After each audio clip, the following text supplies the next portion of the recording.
Hey, what's going on YouTube? Alabama Reloader here.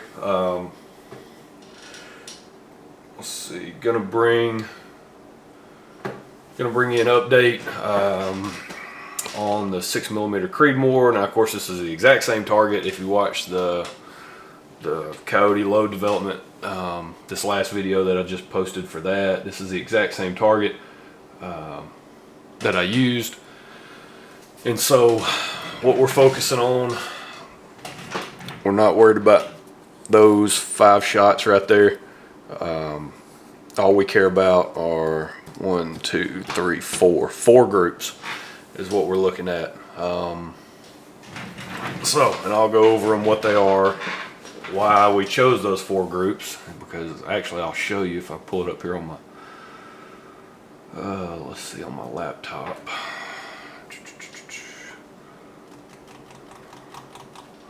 Alright, where are we at here?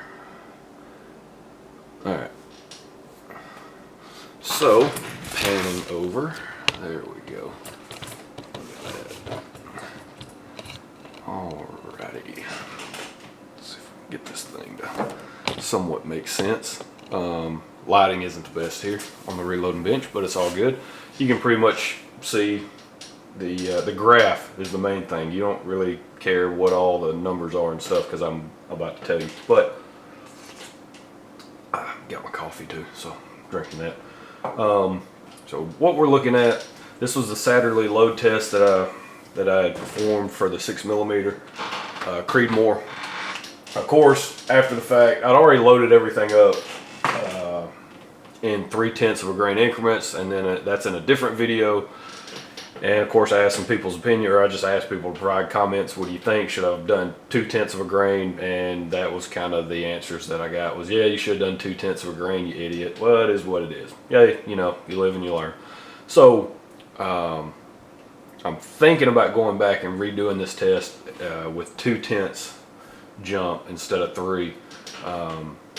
But pretty much for this particular the four loads that we chose were near the high end of the velocity. So we started at 41 grains, which on our test was 2,952 feet per second. So 2952 was 41, and 41 somewhere right in this range.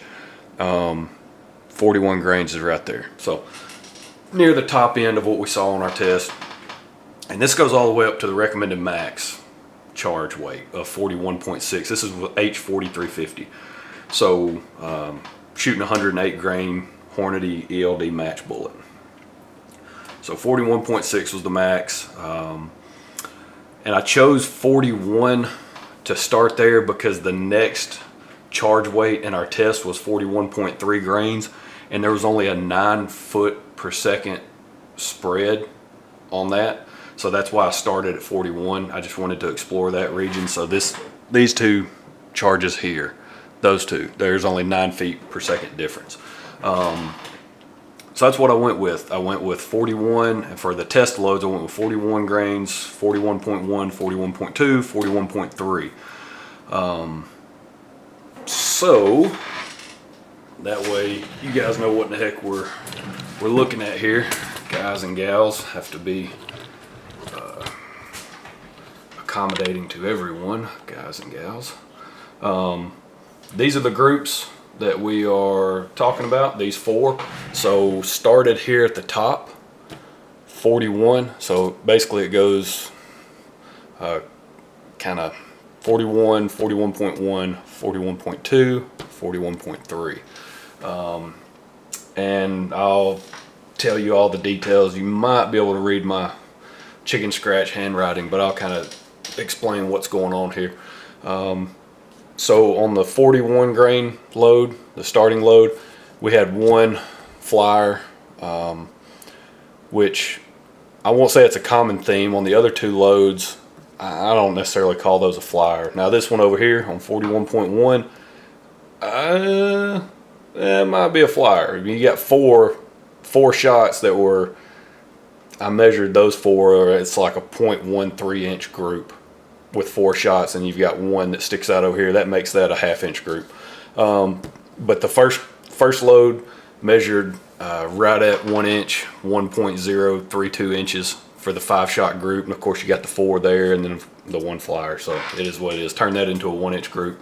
The velocity was 2960, so right on par. I mean, we were 8 feet per second difference from what we saw in our test. So the average velocity was 2960 for that first load, so really good there, on par with what we saw before. I'll actually, let me go back and I'll tell you the groups. Got to go back in my Caldwell app here, pull everything up. So yeah, so the average was 2960 for the 5 shot group. Spread of 28 feet per second, not bad. Some of the lower spread numbers that I've put together. Standard deviation of 12, so pretty good numbers there.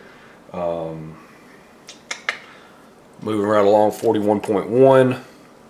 This group measured 0.512 inches, so right there at a 1/2 inch. And then all this is shot at 100 yards, by the way. Everything I shoot is at 100 yards unless specified otherwise. Hopefully now with spring rolling in and some better weather, I'll be able to get back out to my buddy's house where we can stretch it out to about 400. That'd be fun to do that again. So, but again, this measured like 0.13 inches on the 4 shots. That 1 flyer turned it into a 1/2 inch group. Again, not bad though, because average velocity for the 41.1 was 2978. So about 18 feet per second faster average velocity than what we saw with the 41. And spread was 32, so a little bit more, 4 feet per second there, more on the spread, and the standard deviation was 12.3. So when we're cracking on the, or we're knocking on the door of single digits there. We're real close. Next up, 41.2.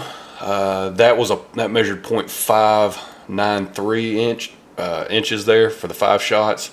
So not as tight a group on that 4 shot right there, and then the 5th or one of the shots there just went a little low and to the left. And all of this, so this was shot using the Caldwell, the lead sled that I have, the lead sled 3, I believe it is. So the gun was in that rest. Now, it's not the most stable rest in terms of keeping the gun just as still as possible, but it does a pretty good job. I mean, it's pretty repeatable what you're able to produce there on your shooting. So for that one, the let's see, average velocity of those 5 shots is 2974.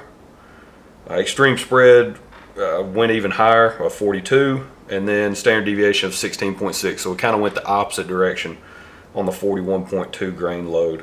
But the 41.1 and the 41.2, they were right there basically together. So 2978 on average velocity, 2974. So good velocity numbers there between those two. Now moving on to 41.3 down here at the bottom. So this one, not that great either. It measured right at like 0.588, 0.6, somewhere right in that range. And so this just had a little bit of vertical stringing there, and yeah, and then we had one again kick out. I don't know. So I'd like to say that's my fault, which it probably is. But this actually produced, this load produced the most consistent results of the day. So this was the 41.3 grains, and the group size, well, was respectable, but of course I would have loved to have seen these numbers on these two groups. We could work with that, but average velocity jumped up to 3,002 feet per second. So right at that 3,000 foot per second mark, or 3,000 feet per second. Extreme spread of 11. So low spread there on our velocity, and our standard deviation was the best I've ever recorded at a 4.3. So out of these 4 loads, these two right there together on velocity this load had the best, I guess, data behind it to back it up, the most consistency from shot to shot. So, I mean, the numbers, the first shot measured 3,009 feet per second, second shot measured 2,998 feet per second, the next two measured 3,000 feet per second, and the last one was 3,003. So that's hard to argue with there. Maybe explore that 41.3 up to 41.6, which is the max. You know, maybe I don't know. Maybe I'll look at that. That is much higher on the 41.3. That's about 40 feet per second faster than what I saw in the Saturday load test. Temperature wasn't really that big of a factor, I don't think. If I'm trying to remember when I shot the Saturday load test, I mean the temps were in the 60s, low 60s. I think the day that I went and shot all this, these test loads, it might have been in the upper 60s. So I don't want to think temperature was a huge factor there. Not to bump at 40 feet per second, but it could be. Also, all of these are loaded at 2.770, I think is what I want to say that's what the Hornady manual calls for. Let me double check. I don't want to lie. I don't want to be a liar. I don't want to be called out. Let's see. I don't even think it's in the Hornady manual. Is it in the Hornady manual? I can't remember.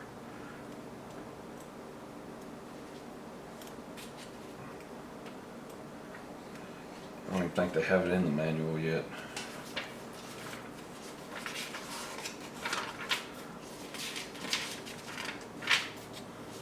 Yeah, I believe I had to. I don't know what Hodgson on that one.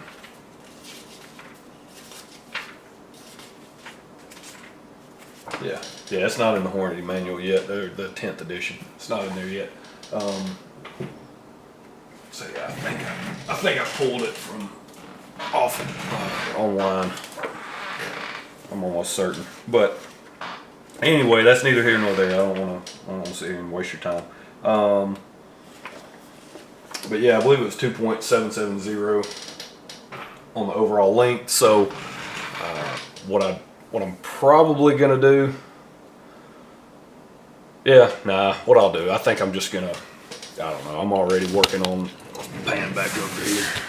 So there we go. So I've already got some brass prepped, ready to go, primed, chamfered, deburred, blah blah blah, all that garbage. It's ready to go there for the 6mm. So I think I'm just gonna load. Let's see, what do I have? I think I'm just gonna load up. Yeah, I'll probably do a test load starting at 41.3. We'll see if we can hang around 3,000 feet per second.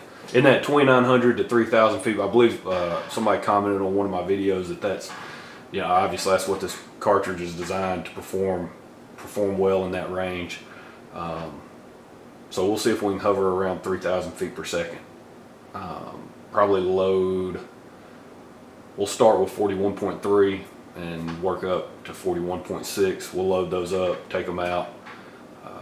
Because there wasn't a really large jump either on the spread and velocity back over when I did the Saturday load test. I mean, there wasn't a huge jump in velocity there between 41.3 and 41.6.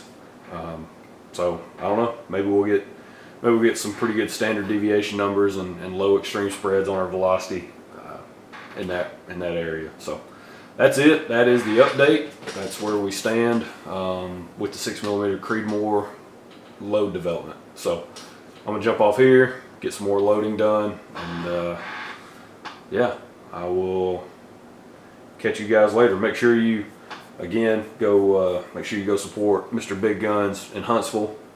Matt and his staff, they do a great job.